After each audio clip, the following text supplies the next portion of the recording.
My name is Ingrid Newell. I'm 34 years old, and my family introduces me as still figuring things out. Tonight, at the dinner where my sister presented her new boyfriend like a closing gift, my mom would cut me off before I could say what I do for a living, and the whole table would laugh on cue. What my mother didn't know was that the polite stranger passing her the green beans had spent 14 months looking for me.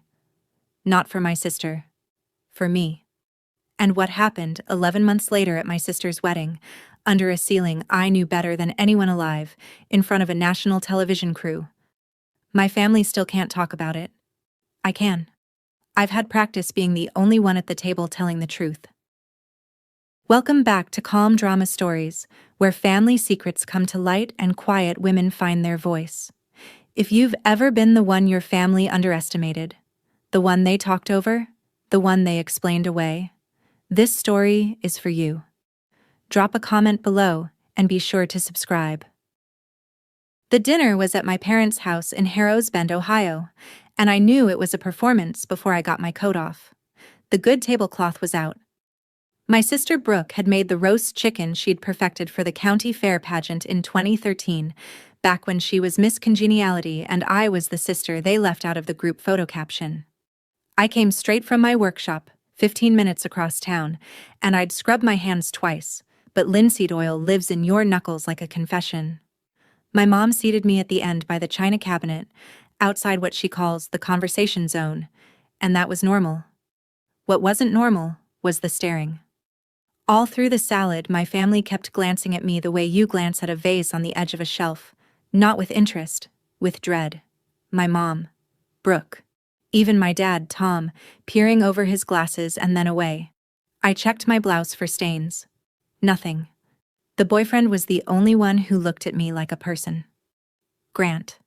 Tall, careful manners, the kind of listener who turns his whole chair toward you. He asked my dad about his tomatoes and actually followed up. Brooke watched him the way you watch a lottery ticket.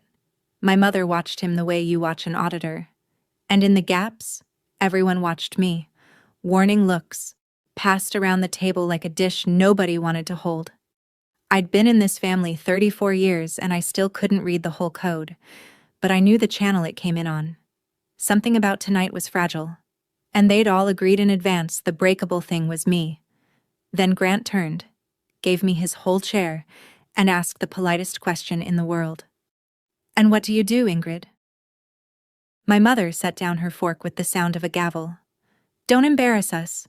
She said it lightly, brightly, the way you'd say more wine, and that is exactly what made it land like a slap. This wasn't anger, it was procedure.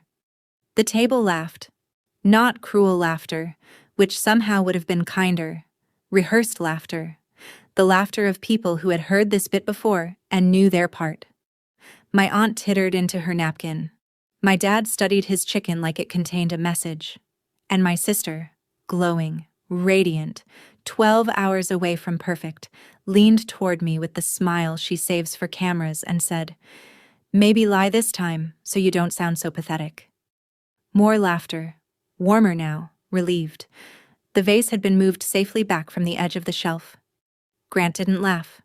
I noticed that even then. He looked from my sister to my mother to me, the way a man checks a room's exits. I sat there with my hands in my lap, and I did the thing I have done at that table since I was 22. I smiled. I counted to 10 the way I count strokes when I'm planing a drawer face, even pressure, no gouges. Any other year that would have been the whole story. Smile, pass the beans, drive back to the workshop, talk to the furniture. The furniture is more polite. But that afternoon, I had come off a scaffold under a church ceiling in Toledo, and my hands still smelled like 140 years of other people's patience, and something in me was tired in a brand new place. So I didn't just smile this time. I opened my mouth. "I'm a conservator," I said, in the same voice I use to tell clients their heirloom is older than they think. I restore things people gave up on. That was all. Both true. Level as a workbench. My mother inhaled through her nose, the sound of a correction being loaded, and pivoted to the honeymoon question she'd been saving, because in her house the way you handle a mess is you talk over it until it agrees to not exist. Brooke picked it up on cue. Portugal, maybe Italy. And the table rolled on, relieved, and I reached for the green beans, already retreating back into my usual assignment, which is being furniture myself. Except Grant hadn't moved. He was looking at me, and his glass was suspended halfway between the table and his mouth. Forgotten. And there was an expression assembling itself on his face in slow motion. He set the glass down with the care of a man diffusing something. "I'm sorry," he said, and the table kept talking. "Newell." Louder. The table quieted. Newell? Newell Conservation? Out on Millbrae Street?" I said that was my shop, yes. And Grant did something no one has ever done at that table in my honor. He laughed. One short, amazed note. And pulled out his phone. His thumbs moved. He turned the screen around. On it was a photograph of a walnut highboy, 1780s, book-matched veneer, the finish glowing like something poured. I knew it the way you know your own signature. I'd spent 5 months of my life a foot away from that piece. "You did this," Grant said. "This is our foundations. My mother has been trying to reach you for 14 months. You could hear the refrigerator hum from 2 rooms away. My mother's face did something I'd never seen it do. It went looking for a script and came back empty. Brooke's fork stopped in the air with a piece of her pageant chicken still on it. Grant kept going, because he had no idea he was rearranging a house as he spoke. His family ran the Whitfield Foundation. Arts, preservation, a name even my mother knew from the society page she pretends not to read. They had underwritten the restoration of Fairmont Hall, the big limestone estate out on County Road 9, and the selection committee had ranked one conservator first for the ballroom ceiling. Newell. The only documented apprentice of Abe Fletcher, who'd restored Fairmont the last time, back in 1987. "We wrote to your shop twice," Grant said, bewildered, almost laughing again. "You're a hard woman to reach." I said I was behind on my mail, which was true, and did not say that I assumed anything embossed was junk, which was also true. My mother rebooted mid-scene. I'll give her that. "Well," she said, patting the table like it was a nervous horse, "Ingrid dabbles. She's always been artistic." And Grant, polite, unbudging, terribly sincere, said, "Mrs. Newell, the committee doesn't rank dabblers." Nobody laughed at that. My sister was looking at me with an expression I genuinely could not name because I had never seen it aimed at me before: recalculation. The boyfriend they'd staged this whole dinner to impress had spent the evening trying not to stare at the family embarrassment, because where he came from, the embarrassment was the celebrity. My mother reached for the wine and refilled glasses that were already full. Pale, all of them. Just like I promised you. She got me alone in the kitchen while the others had coffee, under the pretense of the dessert plates. My mother has a special voice for damage control, low and administrative, the voice of a hospital billing office, which is what she ran for 26 years. "You will not take that job," she said, scraping frosting off a plate with surgical strokes. I asked why not. "Because that hall is where your sister is getting married if this goes where it's going. You'd be underfoot at Brooke's venue for months. Ladders, tarps. You in coveralls, while his family walks through in suits." She rinsed the plate, set it in the rack, and looked at me. And for one strange second I saw the thing underneath the whole performance. Not contempt. Fear. Fear with 30 years of management training. "This wedding is bigger than your hobby, Ingrid. One wrong impression and people decide things about a family. That's all it takes. One." And there it was, the operating system laid bare on the kitchen counter. She had never once asked if I was good, because good wasn't the metric. Explainable was the metric. A daughter in coveralls was a liability no matter what her hands could raise from the dead. I dried my hands on her good towel and said I'd think about it, which we both knew was my polite lie, the single dialect of mine she's fluent in. I drove back to the workshop with the windows down. Above my bench, taped where Abe left it, is a yellowed card in his block printing. "Nobody claps for the glue. It holds, anyway." At 11, my laptop pinged. The Fairmont Preservation Trust, formal invitation to consult. Subject line: regarding the ballroom ceiling. I read it 3 times and slept like a stone. Brooke called the next morning, half apology, half audit. She wanted to know why I'd made it weird at dinner, which is our family's phrase for telling the truth in a load-bearing location. And in the tangle of it, the staring finally got explained. They'd briefed him. Before I ever walked in, my mother had prepared Grant the way you prep a guest for a dog that bites. Ingrid is between things. Ingrid is a bit lost. Don't ask her too much. It's a sore subject. That's why the whole table had spent the salad course watching me like weather. They were waiting to see if the story would hold. I was a managed risk at my own family's table. It wasn't mean, Brooke insisted. Mom just wanted the night to go well. Grant's family is... You don't understand what they're like.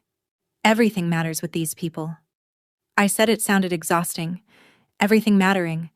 And she laughed before she remembered we weren't like that with each other. Then she went quiet. And in the quiet, she said the truest thing anyone in my family has ever said to me. You weren't supposed to matter tonight. I heard her hear it. The little intake of breath. I didn't mean it like that, Ing. I looked across the workshop at Abe's card above the bench, the glue that holds anyway, and I felt the sentence settle into place like a dovetail. Snug, permanent, load-bearing. It explained 34 years in a handful of words. Nobody ever means it, I said. That's the whole problem. I told her congratulations again and meant it, and hung up. And then I opened the trust's email and typed 4 words I'd been circling all night. I'd be honored. When can we start?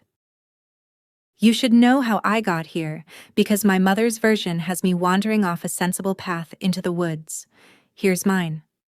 At 18, I did 1 semester of accounting at the community college, picked because my mother had a speech about health insurance and a framed idea of a daughter behind a desk.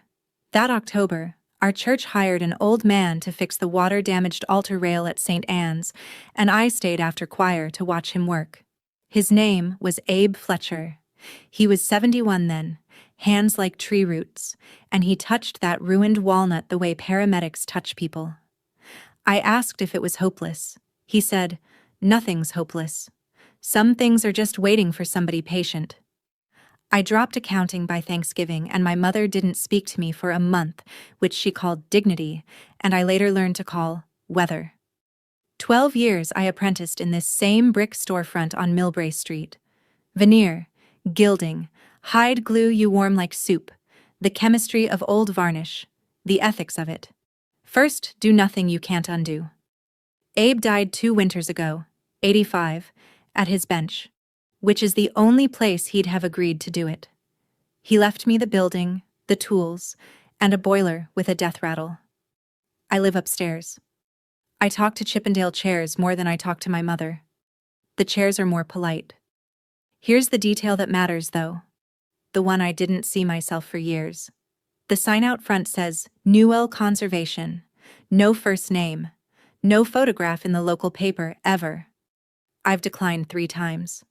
12 years of work, and I had never once signed a piece. Never hung my name where a person could point at it. I told myself that was humility. Keep that in your pocket. We'll need it later. The Fairmont Preservation Trust met me in the ballroom itself, which was theater, and it worked. Sheets on the chandeliers, light through arched windows, and above it all the ceiling. An 1897 mural, the 4 seasons wheeling around a painted sky, gray with a century of lamp smoke, water stained down the east corner like an old grief. My neck ached in the first minute, and I didn't care. The offer, ceiling and grand staircase, 9 months, $48,000 including materials. Fair money, honest scope, the job of my life. Then the trust director slid over the media addendum. A television series called Made to Last, national, the good kind, craftsmen and lighthouses and dying trades, had partnered with the restoration's funders. They'd film the progress and the finished hall, in use. Cameras, interviews. My mouth went dry in a way $48,000 couldn't fix. I asked for a personal carve-out. No on-camera interviews, Credit in text only. The director raised an eyebrow. Most contractors ask for more camera, not less. But she allowed it. And I signed with the fountain pen Abe left me, and if my hand shook, nobody said so. On the way out, a woman flagged me down in the parking lot. Mrs. Aldous, the retired librarian, gardening gloves, and no preamble. Ingrid Newell, I'm still cross with you, you know. I asked what I'd done. Last spring, we invited you to exhibit at the library, the history of local craft. We wanted your altar-rail photographs. And you turned us down flat. Didn't even write back yourself. I stood there in the gravel with my contract under my arm. I had never received any invitation. Mrs. Aldous, I said slowly, who told you I turned it down? Before I tell you what she answered, you need one more piece of Abe, because he's load-bearing too.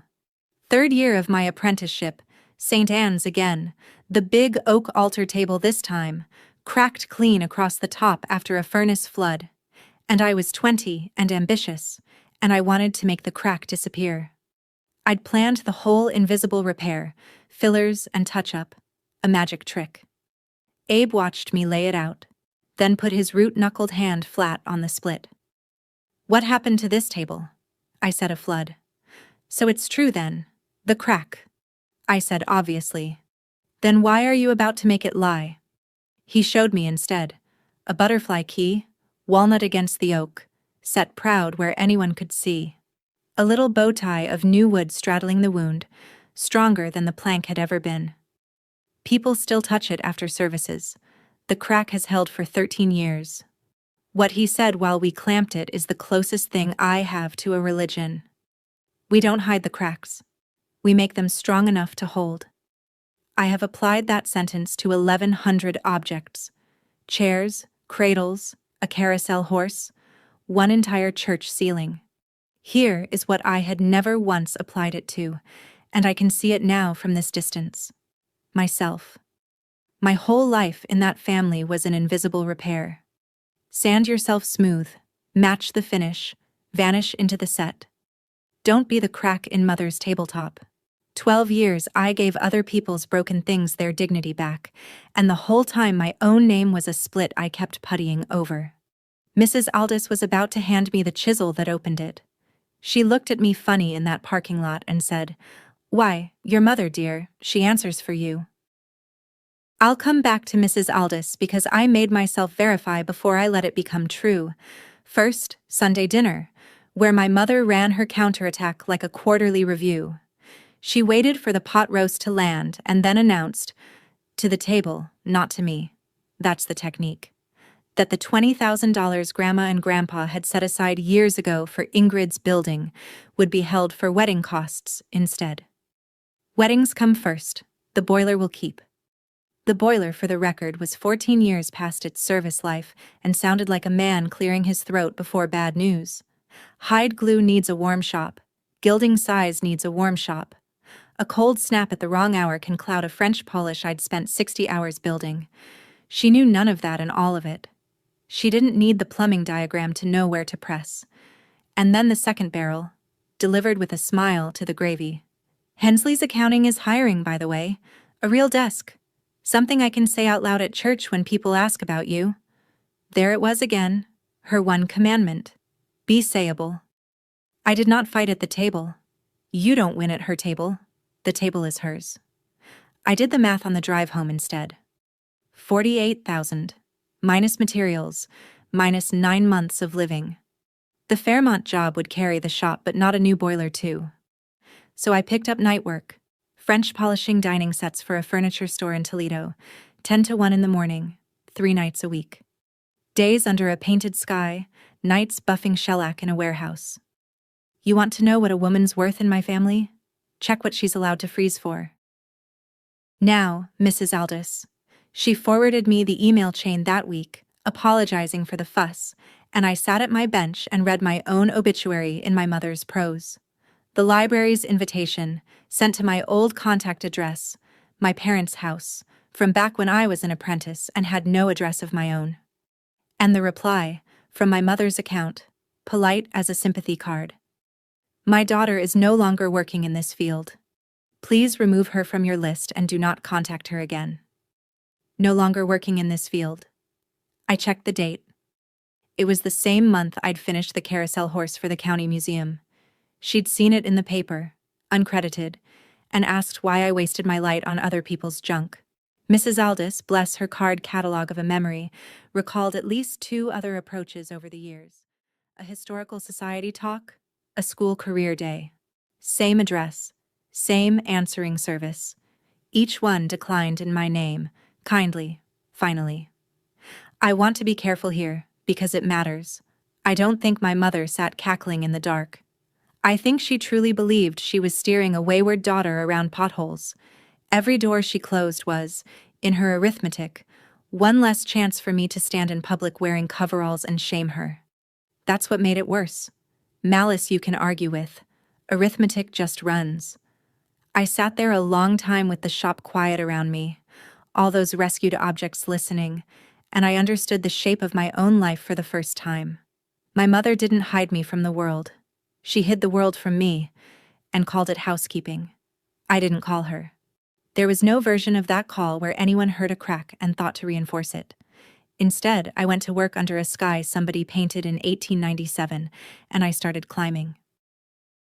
The scaffold went up in Fairmont Hall on a Tuesday in November, a steel forest with a plank deck an arm's length under heaven. The first day, I did what Abe taught me to do with any patient. I lay flat on my back on the deck, 1 arm's length from the mural, and I just looked. Up close, the 4 seasons came apart into brushwork, a swallow's wing done in 3 strokes, a harvest wagon with its wheels scumbled into motion, the painter's confidence still alive under a century of lamp smoke, and 1 long water stain bleeding down the east corner like the building had been crying about something since Prohibition. I lifted my palm and held it a few inches off the plaster, not touching. Abe's ritual. You introduce yourself first. 9 months, I told it. I've got you. And I need you to hear this next part the way it happened. Plain. No violins. While I was lying there, the venue manager walked her clipboard across the parquet below and called up through the scaffold, friendly as a doorbell. Big year coming. We're booked solid after your reveal. First events locked in already. August wedding. Newell. Whitfield party. Any relation? The scaffold did not move. I did not move. Somewhere above my face, painted January went on snowing on a painted village. My sister. Of course.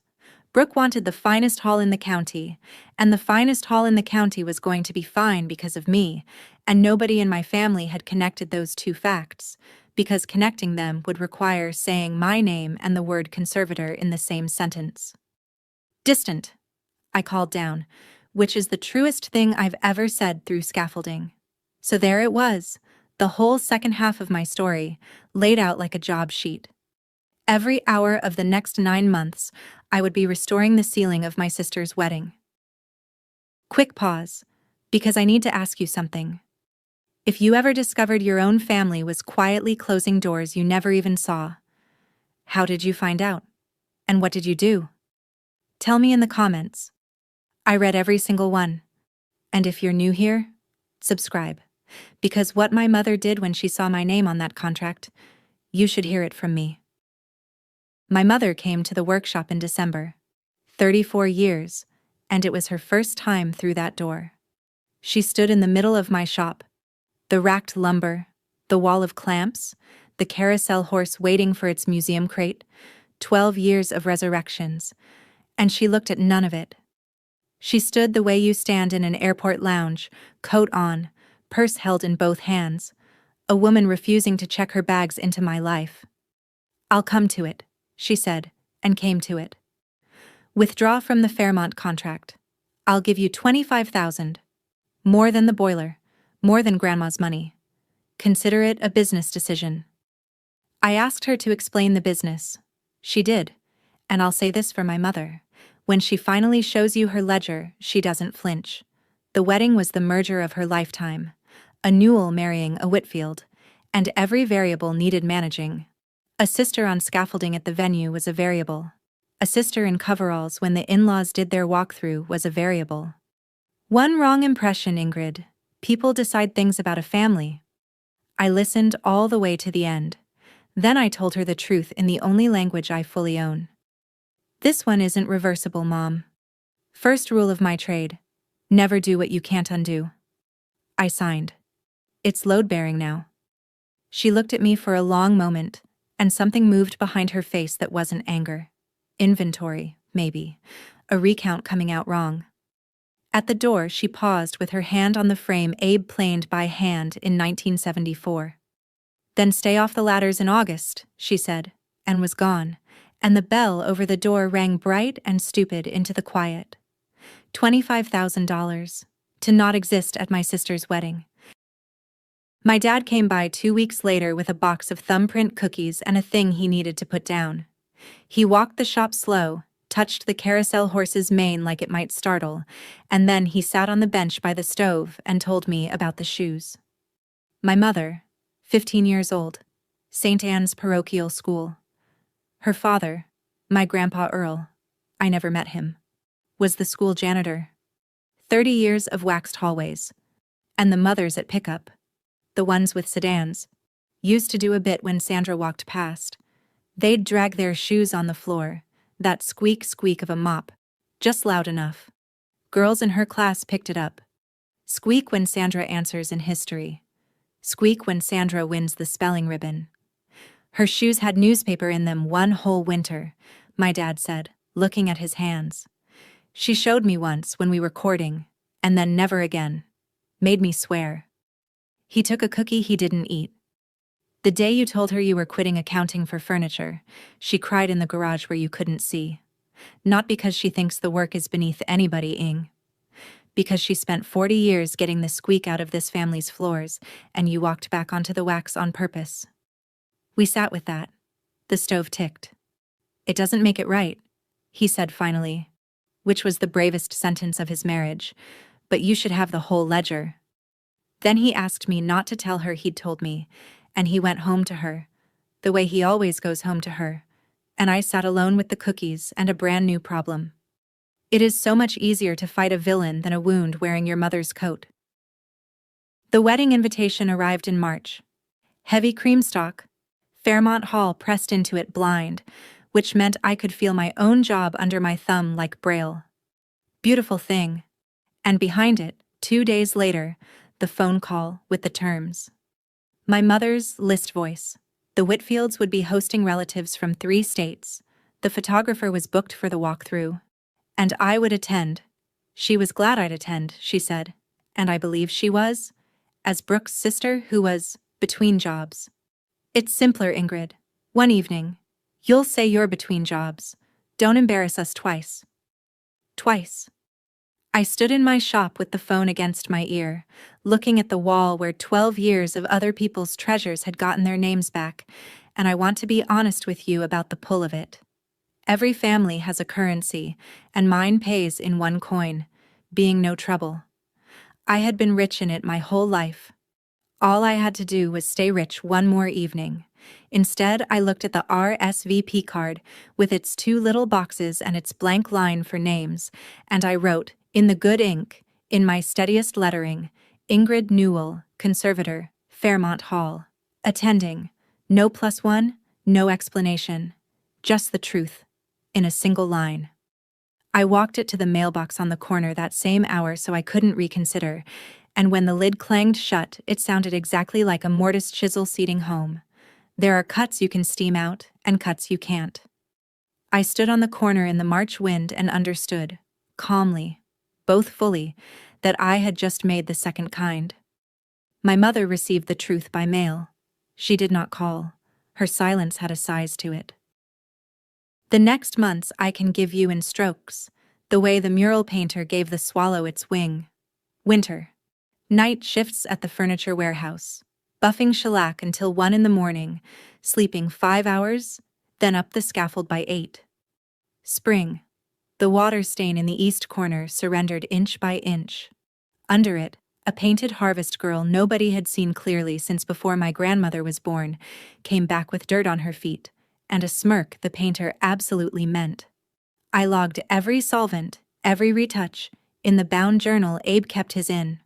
Some nights I fell asleep up there on the deck, flat under a sky that was slowly remembering it was blue. And every few weeks, the funders visited. That is how I met Vivian Whitfield, Grant's mother, chair of the foundation, a woman my mother's age who wore quiet like other people wear jewelry. First visit, she climbed the scaffold ladder in her good suit without being invited, lay down flat on the deck beside me without being asked, and studied the harvest girl for a full minute. "Sturgeon glue?" she said finally. "Isinglass for the flaking," I said. She nodded the way examiners nod. No small talk about my clothes, no translation of me for the donors. She asked about consolidants the way other people ask about weather, and listened to the answers. On her third visit she said, conversationally, "Sealing ward. You're the bride's sister. I put it together from the trust paperwork." A pause. One brushstroke long. "Odd. Your family told us you were between jobs." I kept my eyes on January. "I'm never between jobs," I said. "Just between thank yous." Vivian Whitfield laughed exactly once, like a door unsticking, and from that day forward there were 2 women in the county who knew precisely what I was worth. In June, the producer from Made to Last came to schedule the finale segment, a kind man with a gray ponytail and a scheduler's ruthlessness. The series wanted the hall alive, not velvet ropes, but the room doing what it was restored to do. The first event on the books after final inspection was the August wedding, and the Trust's media clause covered venue events. He was already talking crane shots. I reminded him of my carve-out. No personal interviews. He didn't argue. He did something worse. He was honest. "We'll respect that, Ms. Newell, but understand what it means. We film the ceiling either way. The story airs either way. Your name is in the trust documents and the credits. That part isn't yours to hide anymore. The only thing you control is whether the person in the story is a name on a black screen or a woman standing under her own work." He let that sit, then added gently the sentence that followed me around for a month. "In my experience, when the subject won't speak, someone else always will. Stories don't stay unnarrated, they just change narrators." I climbed back up the scaffold after he left and lay under the finished spring quadrant, and for the first time the silence up there didn't feel like sanctuary. It felt like a draft coming through a joint I'd never sealed. All my life I'd told myself invisibility was humility. But invisibility isn't a neutral act. Not really. It's a vacancy, and vacancies get filled. My mother had been narrating me for 34 years to librarians and historical societies and future in-laws, and I had held the ladder for her by saying nothing. I could keep hiding from the camera. I could not keep hiding from the name I had finally learned to sign. Brooke came to the workshop in July, 7 weeks out from the wedding, carrying fabric swatches as a passport. She had never seen the shop either. Unlike our mother, she looked, wandered the racks, touched the carousel horse, picked up a cabinet scraper and put it down like it might be loaded. "Has it always smelled like this?" "Linseed and hide glue," I said. "Since 1974. She circled a while, swatches forgotten, and then she sat on Abe's stool and came apart a little, in the contained way pageant girls are taught. "The Whitfields were lovely," she said. That was the problem. Lovely in a language she was still learning. They talked about board seats and Basel and provenance, and she'd nod and file words away to look up in the car. Mom had the wedding scheduled down to the minute, including, she laughed wetly, a family photo slot timed for when the film crew broke for dinner. She thinks of everything. Then she looked around my shop, at 12 years of patient repairs, and said the thing she'd actually come to say. "You're lucky, Ing. Nobody expects anything from you." She meant it kindly. That's the worst part. I handed her back her swatches and said, as gently as the truth allows, "That's not luck, Brooke. That's a sentence. I've just finished serving it." She left with wet eyes and perfect posture, and at the door she stopped. And for a second I saw the 8-year-old who used to hide in my room when our mother's disappointment went looking for a target. "The film crew," she said. "Mom got their dinner break in writing. She planned around you, Ingrid. She always plans around you." The door closed. The bell rang. 7 weeks out, and both of us finally knew the seating chart. We struck the scaffold on the first Friday in August, and Fairmont Hall got its sky back. I wish I could hand you what the room did that evening.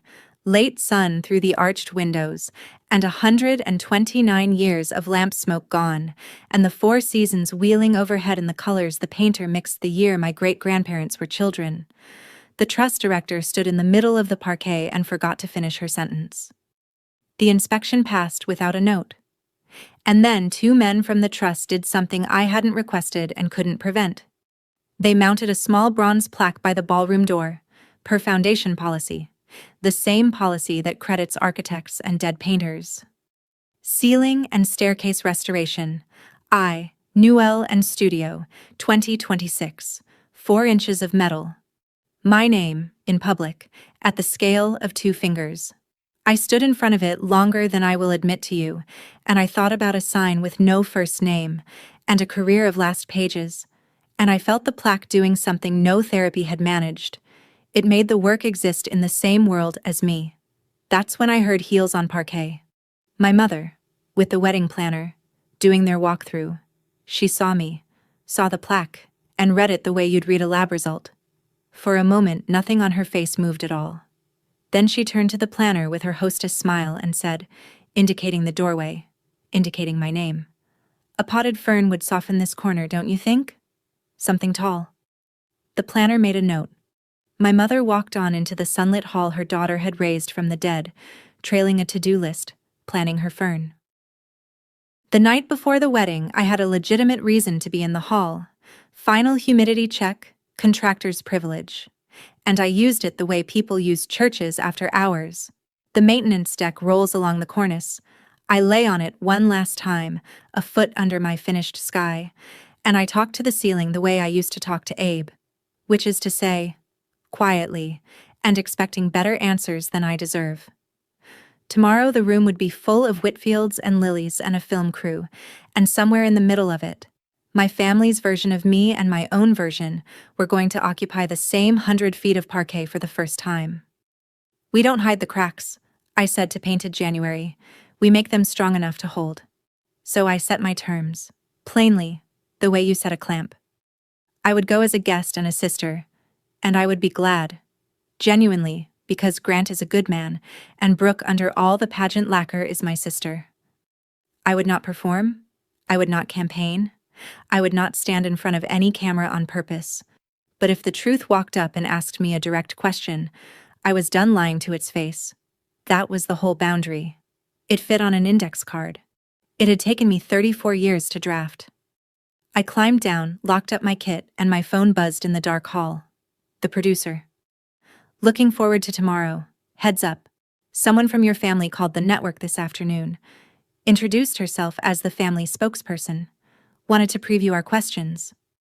I stood under the ceiling with the phone glowing in my hand. Of course she had. Narrators don't retire. They have to be replaced. The producer had declined her, politely and completely. Network policy, no third-party approvals, and per the transparency clause he was obligated to tell the trust's contractor about the contact. Meaning me.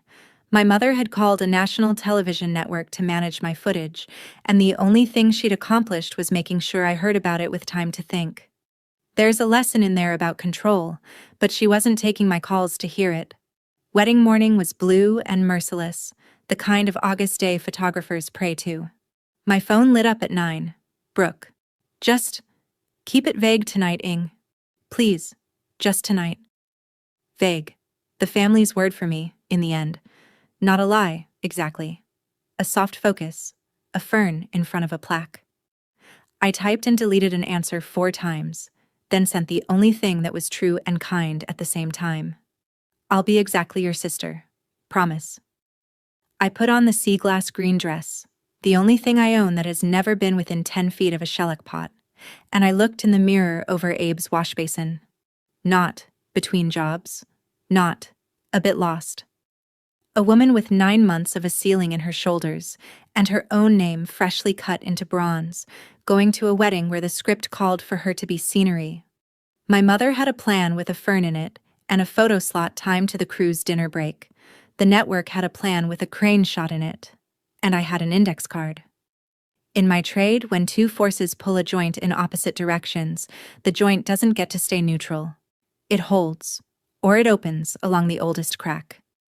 I drove to my sister's wedding to find out which I was. One question, while the guests are being seated. If stepping into the light would cost you the only version of your family that was ever kind to you, do you still step in? Answer me honestly, down in the comments, because in about 10 minutes of this story, that question stopped being hypothetical for me, in front of 180 people. Here's what I'll say about my sister's wedding, and I say it without a gram of irony. It was beautiful.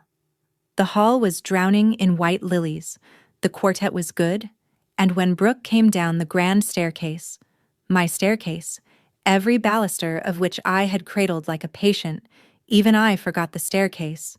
She was radiant, and Grant looked at her the way Abe used to look at unrestorable pieces that got restored anyway, and I cried actual tears into an actual monogrammed napkin, because she is my sister, and I am not made of shellac.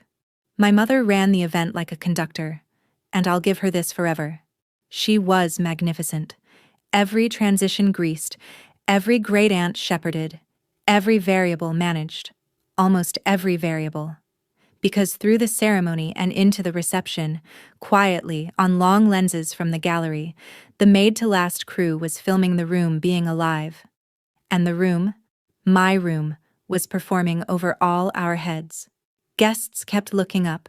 You could watch it travel table to table, the little upward drift of chins, Whitfield cousins from 3 states asking each other who, and somewhere behind the cake table there was now a bare bronze plaque. Because at 4 that afternoon, I'd been told, a woman from the trust had moved a potted fern and asked the venue manager, in writing, that it stay moved. Vivian Whitfield raised her champagne to me across 40 feet of parquet, a toast the size of a secret. And I watched the producer notice that toast, track it back to me, and check his watch against the light. The dinner break my mother had negotiated was in 20 minutes. The segment, I understood with total clarity, was not. He came to my table between the toasts and the cake, crouched by my chair, and kept his voice in the range meant for confessionals. Lights in 10 minutes, one segment, the restorer under the restored ceiling. The trust had confirmed to the network that I was in the room. One sentence, Ms. Newell. You can decline and we shoot the ceiling without you, but I'd be lying if I said it would be the same film. I opened my mouth, and a hand closed on my elbow, warm, manicured, absolute. My mother, smiling her hostess smile at the producer. Excuse us, she's needed for family photos, steering me through a service door into the back hallway by the kitchen, where the flowers give way to fire extinguishers and the truth of any venue lives. She turned to me, and the smile fell off like a price tag. Not tonight. Don't embarrass us. The old sentence, 3rd time in my life it would matter, and this time I heard everything packed inside it. The newspaper in the shoes, the squeak of the mother's souls, 40 years of getting this family off the wax. And then my mother, who does not negotiate, negotiated, which is how I knew she was afraid. You step into that light, in your little dress, and tell them your trade at your sister's wedding, and you make the whole night about you. Do that, and don't come to Sunday dinner. I mean it, Ingrid. I have never meant anything more. There it was. The full price, printed clearly, no hidden fees. The family, such as it was, versus the name, such as I'd built it. 10 minutes. The kitchen door thumped behind a waiter. Somewhere in the ballroom, 180 people were finishing their salmon under my sky. I didn't raise my voice. In 9 months of night shifts and solvent fumes, I had rehearsed versions of this fight where I was devastating, and standing in the actual hallway, I wanted none of them. Mom, the winter you were 15, the newspaper in your shoes. Her face went white, then a furious pink. Who told? And stopped. Because there was only one who, and he was seating great aunts 40 feet away, and some part of her chose, right there, not to spend him. I understand what you've been running from my whole life, I said. I finally do. But Mom, I'm not Grandpa Earl's mop bucket. I'm not the squeak in the hallway. I'm the ceiling. I'm the thing this whole county is sitting under tonight, looking up at. Her grip on my elbow loosened, not to release me, recalibrating.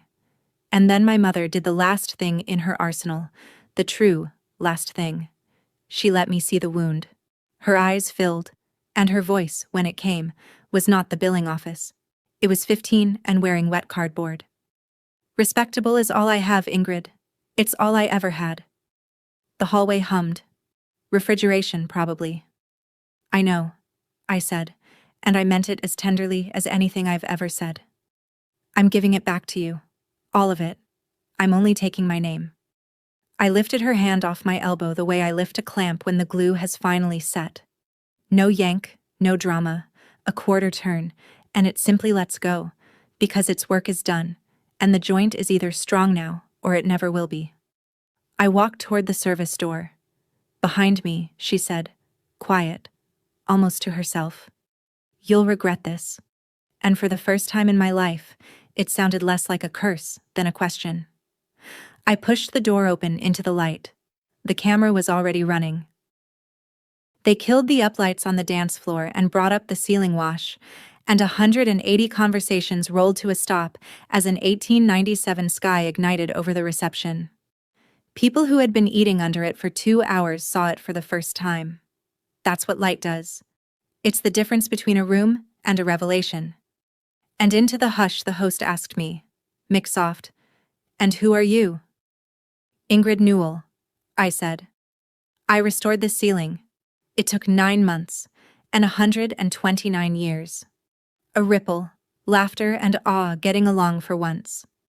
He asked what the work was, really, under the chemistry, and I gave him Abe, because the truth is, I've only ever had the one sermon. My teacher used to say, "We don't hide the cracks, we make them strong enough to hold. Everything up there has failed at least once. That's not the shameful part. That's the load-bearing part." I watched that land on faces, on the trust director, on a Whitfield cousin, on my father standing at the edge of the parquet with his hands folded, crying without fuss, the way insurance men cry. And then, the question I'd been bracing for since the hallway. Your family here tonight, I'm told. Who gets the credit for all this talent? The revenge was right there, gift-wrapped, national. One sentence about a mother who answered letters in my name. I looked into the lens and felt the whole arsenal pass through my hands and set it down. My teacher was Abe Fletcher, who restored this hall in 1987. Everything else I owe to this room. Applause started somewhere near the cake and took the hall like weather. Grant stood first, Vivian second. Then everyone, my sister in white with her hands over her mouth, the ceiling burning gold over all of it, and the camera, panning the family table, found one chair empty, its napkin folded with terrible neatness. My mother had left before the lights came up. She missed the cake. She missed her own triumph, is the thing. The wedding of the decade, executed to the minute, and the last minute belonged to the daughter in the little dress. My dad stayed. He stood beside me while the crew coiled cables, not saying much, holding 2 glasses of champagne like they were evidence, and finally he touched the sleeve of my sea glass dress and said, "The janitor's granddaughter. Look at you." Which I will keep forever. Brooke found me by the plaque, mascara gone abstract, bouquet dangling. For a second neither of us knew which family we were from. Then she said, "You didn't lie this time," and I said, "I never did." And my sister looked up at the ceiling of her own wedding for a long, long moment, doing math it takes decades to do. "It's the most beautiful room I've ever seen," she said. "It always was," I said. "It just needed somebody patient." She hugged me with the full pageant-trained core strength of her and whispered, "The fern was mine to move, by the way. I signed the request." My sister. There's hope in that girl yet. That night, upstairs over the shop, I sat with a cup of tea and watched my inbox do something it had never done.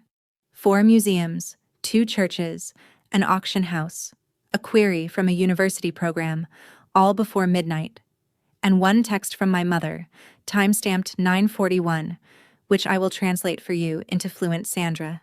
It said, "The plant would have looked better." I laughed alone in my kitchen until the kettle joined in. I didn't answer. Some joints you leave unclamped and let the wood decide. I had spent 12 years restoring other people's names while hiding mine like a crack. That part of the story aired tonight, and it was over. The segment aired in the spring. 11 minutes of a ceiling and 40 seconds of a woman in sea glass green telling the truth about cracks. Here's the aftermath, measured, because I don't deal in miracles. The shop is booked out 3 years. I hired 2 apprentices. One of them left a finance degree half-finished to learn hide glue. And when her mother called the shop to ask if I was serious, I said, "Ma'am, nothing's hopeless.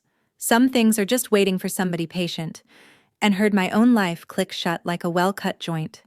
The boiler is new. I paid for it myself, which matters to me in a way accountants would understand after all. My family did not collapse, because families like mine don't collapse. They rebrand. My mother goes to the same church, sits in the same pew, and tells the same women, I'm reliably informed, that her daughter works with museums. The fern is not mentioned. The wedding is described as featured on national television, with the source of the featuring left gracefully vague. The force my mother serves didn't die at that wedding. It never dies. It just updates its slogans. What changed is smaller and bigger than that. It doesn't run me anymore. Sunday dinners went on without me, and the strangest discovery of my year was that I wasn't hungry at that hour. My dad comes by the shop every other Wednesday. He drinks his coffee in the good chair, learns the names of glues the way other men learn ball players, and never once tells me what my mother says about the broadcast. Sometimes love is just showing up on alternate Wednesdays and mispronouncing isinglass with total commitment. I'll take it. In my trade, you learn to work with the material you're given. A year on, Brooke Whitfield now, came to the workshop a second time. No swatches, no pretext, carrying the little jewelry box our grandmother left her, its hinge torn out of the wood. She sat on Abe's stool for 2 hours and watched me cut the patch and asked real questions and used the word provenance correctly and then grinned at herself.